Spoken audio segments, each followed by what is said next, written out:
আসসালামু আলাইকুম। কেমন আছেন সবাই? আশা করি ভালো আছেন। কিন্তু কিছু কিছু বিষয় আছে যেগুলো সাম্প্রতিকভাবে খুবই মর্মাহত এবং দুঃখজনক। গতকালকে যে বিমান দুর্ঘটনা হয়েছে সেটা খুবই দুঃখজনক এবং সবাইকে মর্মাহত করেছে। তারপরও আজকে যে ছাত্রদের আন্দোলনটা হয়েছে সেটা আরও বেশি দুঃখজনক। কেননা তারা শান্তিপূর্ণভাবে একটা আন্দোলন করতে পারত এবং তাদের দাবি দাওয়া পেশ করতে পারত, কিন্তু তারা গতকালকে যে একটা মর্মান্তিক ঘটনা হয়েছে তারপর আজকে একদিন পরেই তাদের এরকমের আগ্রাসন এবং বিভিন্ন কার্যকলাপের মাধ্যমে প্রশাসন আর তাদের মনোভাব বিচ্ছিন্ন হয়েছে।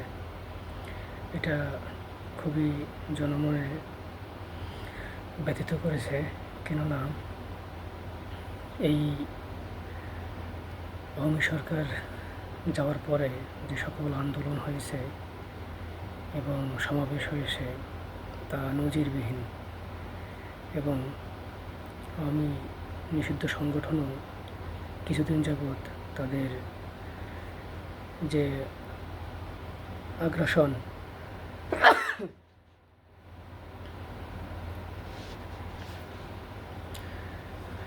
আওয়ামী ছাত্রলীগ যুবলীগের যে রকমের নৃশংসতা এবং তাদের হরতাল ডাকা আর দেশের ভাবমূর্তিকে বিনষ্ট করা খুবই বিপজ্জনক। অবশ্যই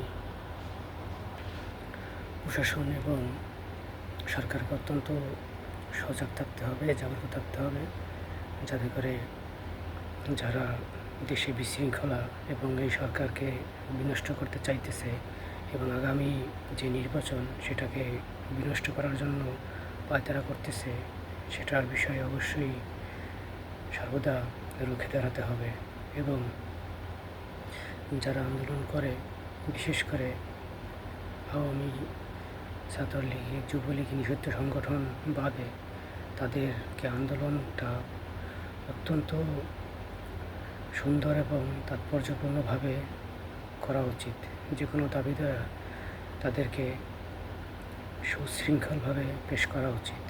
আর যারা আওয়ামী সংগঠন আছে তারা দেখা যায় যে সকল বিশৃঙ্খলার মাধ্যমে আন্দোলন বা হরতালের ডাক দেয়, সেগুলো প্রতিহত করতে হবে। এবং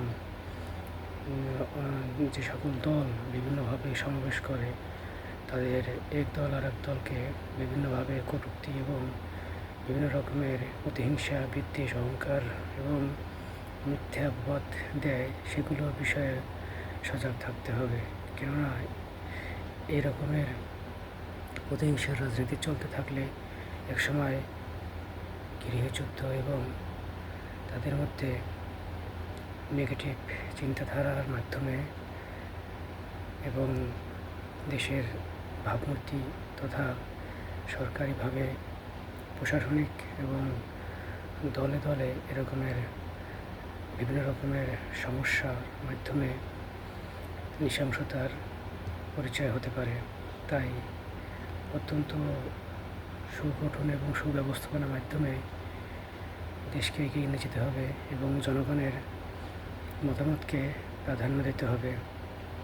বিশেষ করে গতকালকে যে অ্যাক্সিডেন্টটা হলো সে বিষয়ে অত্যন্ত সুপরিকল্পিতভাবে ব্যবস্থাপনা গ্রহণের জন্য তাগিদ করছি। কেননা যে শিশুগুলো মৃত্যুবরণ হয়েছে এবং যারা বেঁচে আছে অবশ্যই তাদেরকে সুচিকিৎসা ব্যবস্থা গ্রহণ করতে হবে এবং তাদেরকে সর্বাত্মক যাতে বাঁচতে পারে এবং সেই ব্যবস্থা গ্রহণ করতে হবে। কোনো অবহেলা, দায়িত্ব কর্তব্যহীনতা, মনুষ্যত্বহীনতার প্রকাশ করলে অবশ্যই জনগণ সেটা মানবে না, যেটার প্রতিফলন আজকেই হয়েছে ছাত্রদের দ্বারা।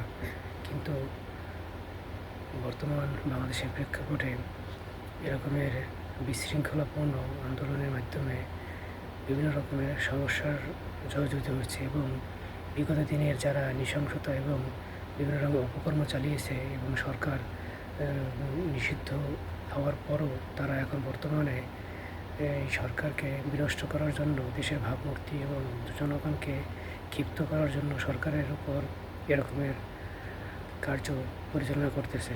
সুতরাং সরকারকে অত্যন্ত সজাগ থাকতে হবে এবং সুপরিকল্পিতভাবে আলোচনার মাধ্যমে একটা সিদ্ধান্ত গ্রহণের মাধ্যমে কাজ পরিচালনা করতে হবে।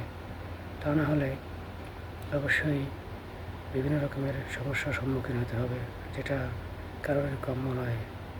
আর ভবিষ্যতে যাতে এরকমের দুর্ঘটনা না হয় সেটার ব্যাপারে অত্যন্ত সজাগ থাকতে হবে এবং প্রশিক্ষণ বিমান সেটা যেখানে লোকালয় নেই সেখানে চালাতে হবে।